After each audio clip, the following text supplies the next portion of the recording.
It's a condition that affects millions of people worldwide, yet remains widely misunderstood. Bipolar disorder, a mental health condition marked by extreme mood swings, can be both debilitating and life-altering. But what does it really mean to live with bipolar disorder, and how can we better understand those who experience its highs and lows? In this special report, we take a deeper look at bipolar disorder, a condition that impacts not just the individual, but their families, friends, and society at large.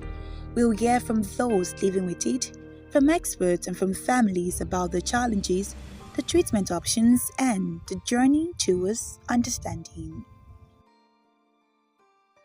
Bipolar 1 disorder is a serious mental illness. It involves two phases of the illness. One is called mania or hypomania, and the other one is depression. During mania, the person's mood state gets elevated. So either it's elated or irritable. The person would feel on the top of the world. Their judgment was impaired. There would be decreased need for sleep. So they are always on the go. Their thought process is rapid. You cannot interrupt them. So the person jumps from one topic to the other. They try to buy a lot of things. They become indiscreet in their personal relationships. And that is against their personality. So after a phase of mania, they would get eventually to their normal state, or they may get into a depressive phase. So in depression, as we know, they would get sad, they would have problems with sleep, there would be problems with weight loss, social withdrawal, lack of interest in surroundings, feelings of worthlessness, suicidal thoughts. So bipolar disorder comes in phases, from mania to depression.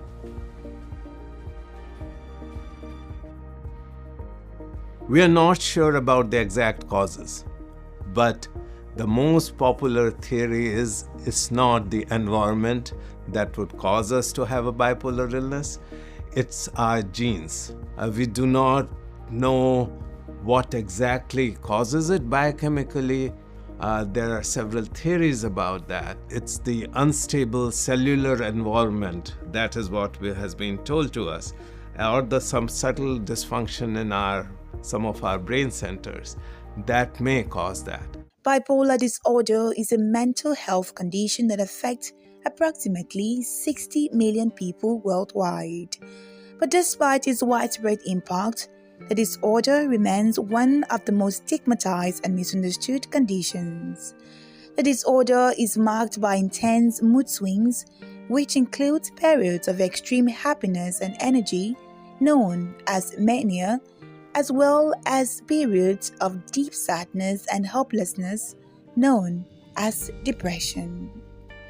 There are several forms of bipolar disorder, each with its own unique patterns of mood swings, but are all equally life-altering. For those living with bipolar disorder, every day can feel like a roller coaster ride. But behind the statistics and clinical definitions, there are real people facing these conditions.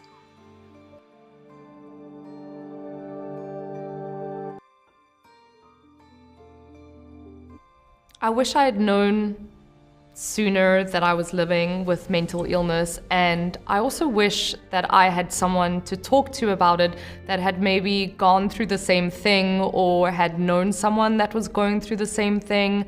I also wish that there was more education, both in my school and in my family life, about what mental illness is. I don't think that I ever had any education or knowledge about that, and I really wish that I had.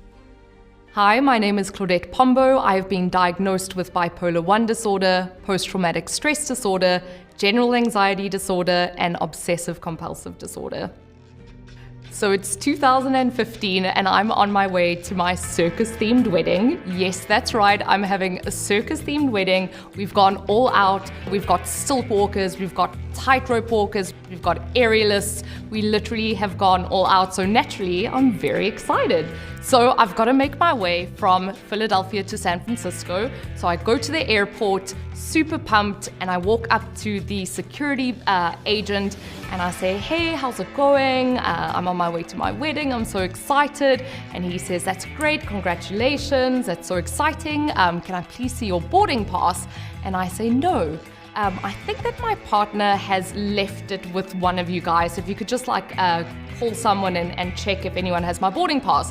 And he's like, okay. So he radios some other people and I'm waiting. And about 2 minutes later, I am surrounded by 3 police officers. And at the time, I'm a little bit confused. I'm not scared because I know that I haven't done anything wrong, just a little bit confused. And I just think that they're here to help me find my boarding pass. And they say, ma'am, please follow us up to the security office. So I say, absolutely. So I follow them up to the security office. We go up some stairs and then they sit me down in a room with another police officer.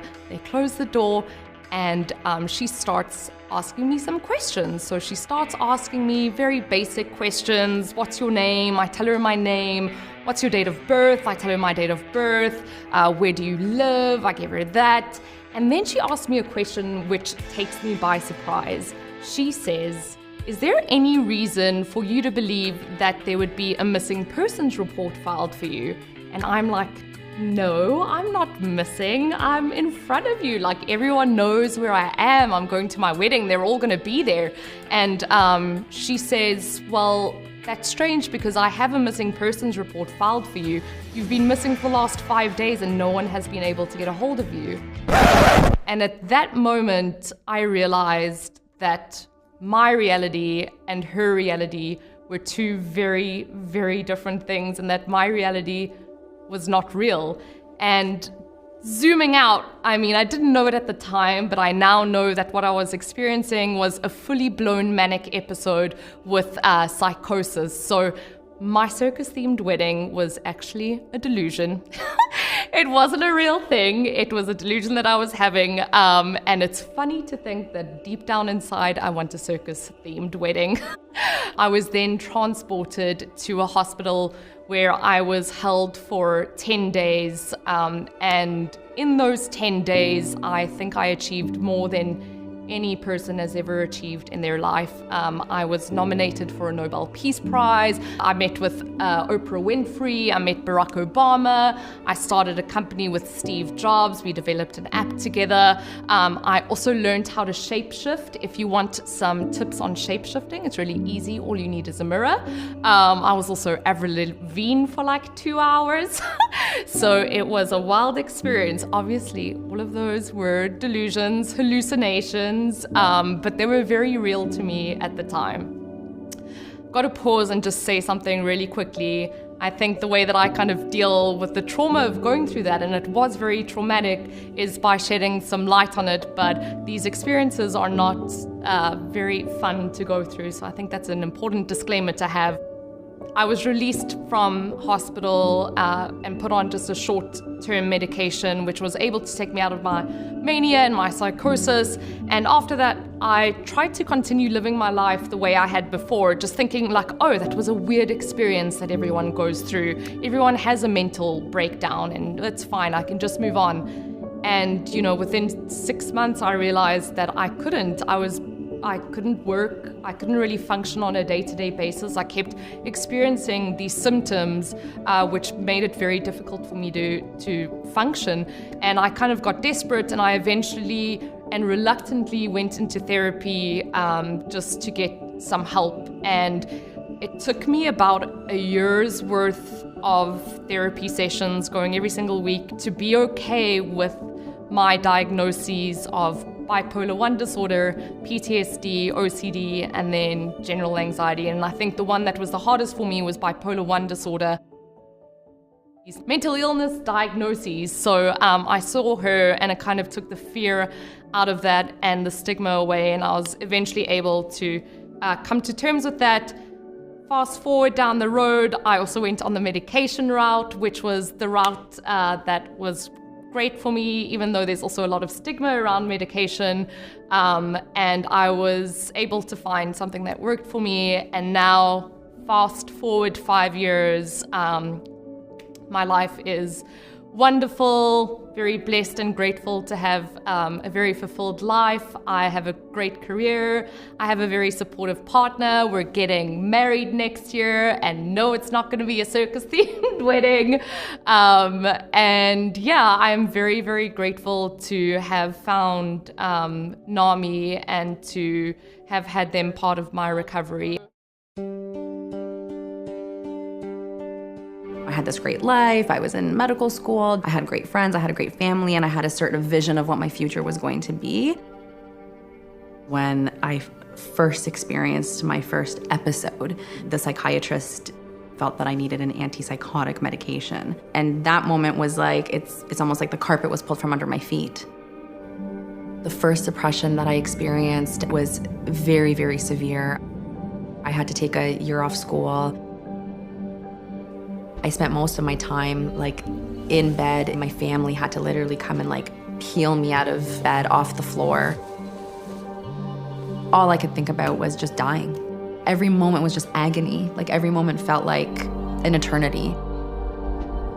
Just feeling like I'm hopeless. Like I'm never gonna get better. My life is over. When I kind of lost faith in myself, I had several friends just regularly calling me, and they would just remind me, we love you, we're here for you, this is who you are. But I was thinking about all these ways that I would end my life.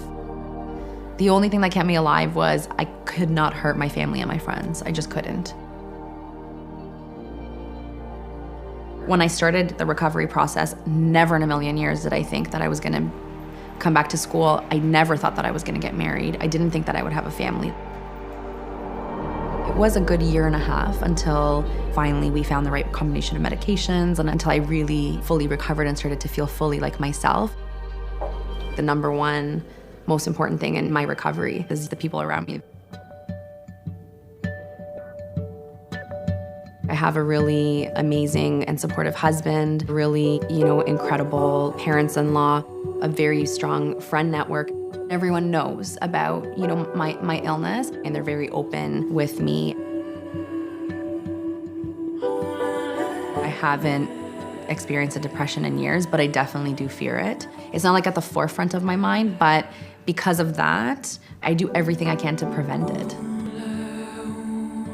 I try to keep it in perspective. Okay, it's part of who I am, but it doesn't define me. It affects me, but it doesn't define me.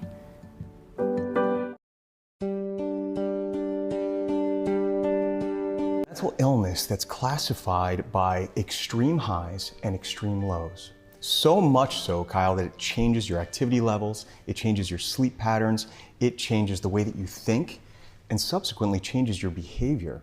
But the most important thing is that it affects your life in an incredibly negative way, right? Now, there's various levels of bipolar disorder and different types of bipolar disorder, so it's very, very important to understand the different types. So let's start with bipolar 1, because that is just such a significant illness, right? So bipolar 1, again, what we're gonna talk about, I'm gonna make this as easy as possible for everyone to understand.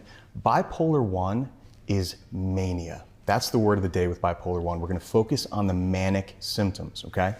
So bipolar 1 is this, and this is per the DSM-5. Bipolar 1 is expansive, elevated mood, sometimes irritable, right? For 7 days or more, right? And that's important. The time and the intensity are important. 7 days or more with symptoms of that elevated expansive mood most of the day, every day for 7 days or more, right? Now there's a list of elevated expansive symptoms, and those are important because you need at least 3 of those for that 7-day period. And those are this: distractibility, okay? This is somebody that cannot sit still, they can't pay attention at all, they can't finish any tasks at all, completely distracted. Impulsivity is the next one. Impulsivity, so much so, Kyle, that you're gonna do things that you are not thinking through. You're getting yourself into trouble potentially. You're just making rash, impulsive decisions. The next one is grandiosity. Grandiosity is a big one, right? Grandiosity means that you have this inflated self-worth. I've seen cases where it gets so bad into the realm of psychosis where people think they're God or they think they're a superhero, but it can be much lower as well, just feeling really, really high about yourself, right? The other thing you'll notice is flight of ideas. You may hear that term thrown out. Flight of ideas is just that. When you're listening to these people talk in a manic episode, their ideas are just flying out at you. And they're not really making a whole lot of sense. They're linear, but you'll talk to someone for 5 minutes and you would have heard like 100 different topics, right? So that's flight of ideas. You're gonna see sometimes agitation or activity levels increase as well. Sleep, that's a big one. Sleep issues. Now, people with mania tend to not need sleep. All right, it's a very, very important piece. People can go with mania. I've had people come into my office or that I've seen in the hospital and say, Doc, I haven't slept in a week. No sleep, nothing. And they're functioning. And they're okay with it. That's the important thing. Like, no, I'm fine. I'm totally good. So sleep issues is a really big deal. Most likely it's insomnia or decreased need for it. You just don't want it and you don't need it. And the other piece is really rapid and pressured speech. So we talked about the idea portion, which is what's in your head, but what you're seeing presented to you is very pressured speech. So I just went through about 8 or 9 things, right?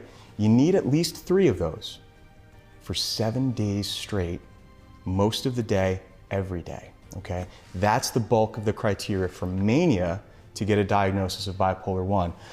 But this is what a lot of people don't pay attention to, and this is probably some of the most important diagnostic criteria. Not be caused by a medical illness or another psychiatric issue, okay?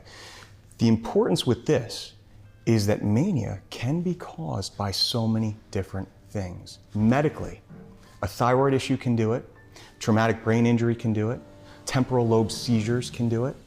You know, all types of medical issues can do it. Medicines can do it. Corticosteroids, for example, if you have asthma and you're on a corticosteroid, it can induce mania. If you have had one manic episode in your entire life, you are bipolar 1. Wow.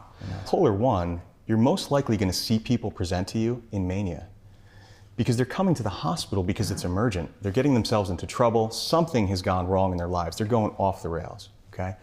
I have stories of people that were professionals, that you know, accountants and lawyers and physicians, that would disappear for a week. No one knows where they are. Family is a nervous wreck. They have no idea where they are. They turn up a week or 2 later.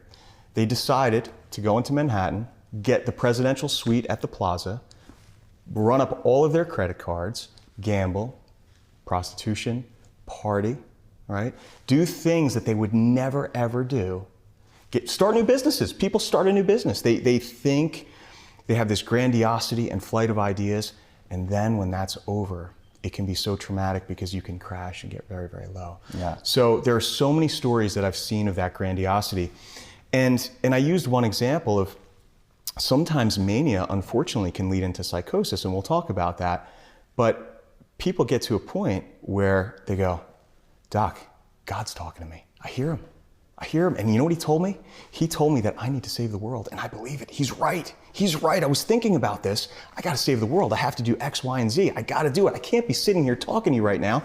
You can't put me in a psych unit right now. I have to save the world. Bipolar 2. Now we're getting into a different realm, and the difference here, the main difference, because I want to make this as easy as possible for everyone to understand, is bipolar 2, instead of full-blown mania, it's called hypomania. And there's only one real difference, the length of time. Okay, we talked about bipolar 1 mania being 7 days or more of that constant manic experience. Bipolar 2, 4 days. Okay, so 4 days. So you only really need 4 days of those manic symptoms, 3 of that list that I provided earlier, okay, to have hypomania and bipolar 2. Now, bipolar 2, the only other difference is that there's a depressive phase. So not only does the person have to have 4 days of a manic episode with that list of symptoms, 3 of those symptoms, but they have a depressive phase too, okay? Depressive phase really fits the criteria of a major depressive episode. It's a few weeks or 2 weeks of feeling severely depressed, anhedonic, you don't like doing things you used to like to do, you're sleeping a lot or too little, hypersomnia or insomnia, changes in appetite, maybe suicidality. So those are the criteria for depression, the depressed phase of the hypomania and depression. Now, important is people think that bipolar disorder is a sine wave. It's up and down and up and down. Not the case at all. Not the case at all. Someone with bipolar disorder can be manic, go back to euthymia, which is normal, for months. Depressed, up, mania, up, or it could follow a typical pattern. And sometimes it does follow that pattern because mania takes so much out of someone.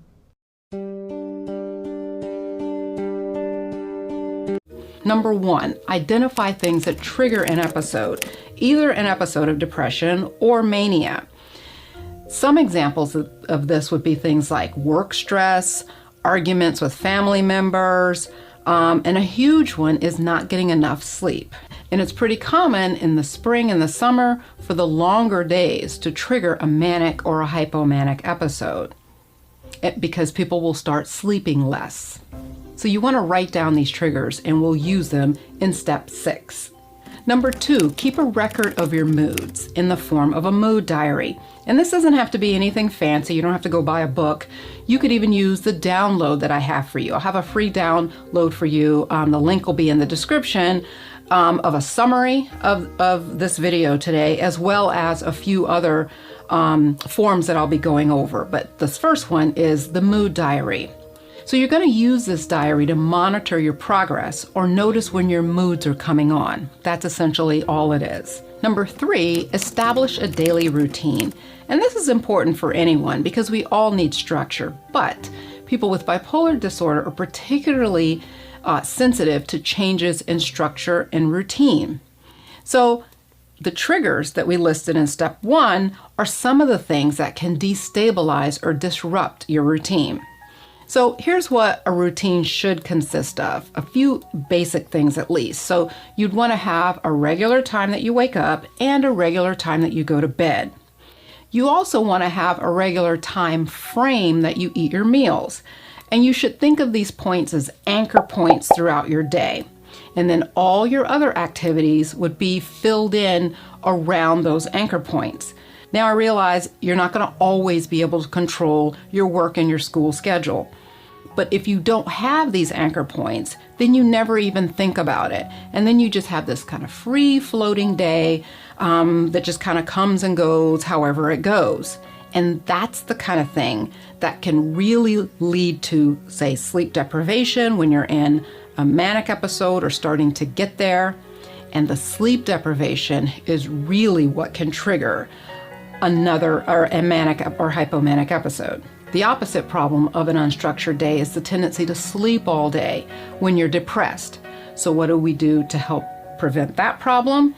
Is number 4, have an activity plan that you implement when you start oversleeping or withdrawing from people when you're in the depressed phase. And it's kind of like having a disaster management plan in place before the hurricane comes. So let's say your normal bedtime routine is sleeping from 11 p.m. to 6 a.m. But when you're depressed, you're going to bed around 9 and waking up around 9 in the morning. And this would be for the person who's got a flexible work schedule, or maybe you work from home so no one really knows when you're getting up. When you start doing this, that's when you pull out your activity plan, which would have things on it like walking the dog, taking a walk around the neighborhood, going to the library, vacuuming the house. These are just a few examples, but they're activities that force you to get your body moving, even if you're just slogging through in your depressed state, because any amount of activity and movement is an improvement. And this is what we call behavioral activation therapy. It's a little more complicated than this, but this is just one example of it. When you become manic, you'll start going to bed even later and waking up earlier. So instead of sleeping from, say, 6 or 11 p.m. to 6 a.m., you start sleeping from 2 to 5 or 2 to 6. And you feel fine, that it's not like you wake up feeling sleep deprived.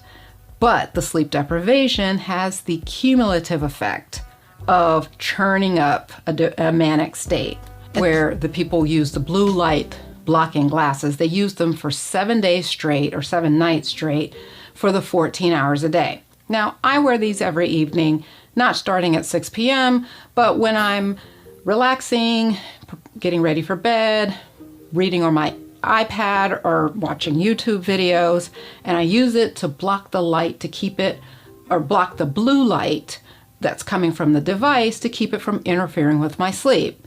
And I typically fall asleep in them. They're not comfortable, but nonetheless, I fall asleep in them. For the dark therapy, I would recommend that you wear them for the time that's recommended from 6 p.m. to 8 a.m. So even if, and it takes a little getting used to walking around in your house wearing sunglasses.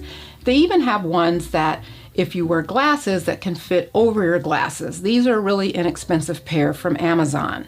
So going back to the 6 p.m. to 8 a.m. thing, if you're driving home at 6 p.m., you're not even home yet, put them on in your car. That's even better because when you're driving, you're being exposed to the sunlight, particularly in the spring and the summertime. So you need them even more in the car than you do in your house with the tungsten lighting.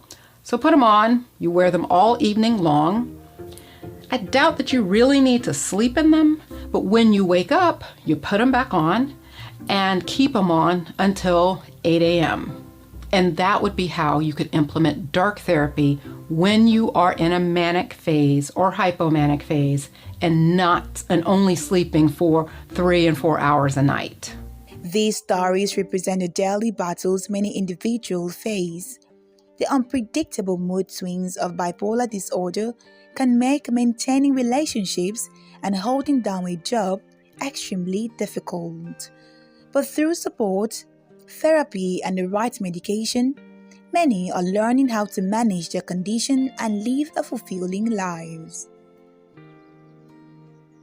What causes bipolar disorder? While researchers are still uncovering the full story, genetics, brain chemistry, and environmental factors all play a role. Recent studies have also pointed to a genetic link. Those with a family member who has bipolar disorder are at a higher risk, although environmental stressors can trigger an episode even in those without the family history. The emotional toll of bipolar disorder can be devastating, but for many, treatment is helping them find balance, reclaim control, and lead meaningful lives. Through education, personal stories, and advocacy, the world is beginning to understand that bipolar disorder is not a life sentence, but rather a condition that can be managed with the right treatment, support, and understanding. As we mark World Bipolar Day, we honor the strength and resilience of those living with bipolar disorder. But we must also recognize that there is still work to be done. By continuing to raise awareness, support research, and eliminate stigma, we can ensure a brighter, more inclusive future for everyone. Together, we can break the silence, offer support, and ensure that no one faces this challenge alone. Happy World Bipolar Day!